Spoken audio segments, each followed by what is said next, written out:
Sa simula ng 2025, ang grupo ng BINI ay naging sentro ng kontrobersya dahil sa mga lumalabas na tsismis tungkol sa mga miyembro nito. Naging usap-usapan ang pagkakalink ni BINI Maloy kay Rico Blanco na sinundan naman ng mga tsismis tungkol kay BINI Aya at kay Jack Roberto, ang dating kasintahan ni Barbie Forteza. Lumabas sa social media ang mga larawan ni Aya at Jack kasama ng kanilang mga kaibigan habang nag-scuba diving na nagdulot ng mga tsismis tungkol sa kanilang posibleng relasyon, lalo na't bago lang naghiwalay sina Jack at Barbie.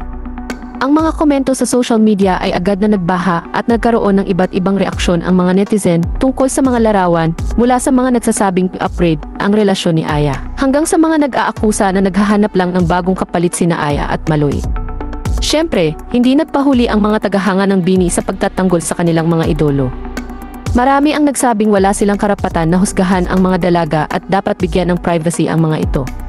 Sa kabilang banda, mayroon ding mga nagsabing dapat lang na maging maingat ang BINI sa kanilang mga kilos at gawi dahil sila ay mga public figure at lahat ng kanilang ginagawa ay pinag-uusapan ng publiko.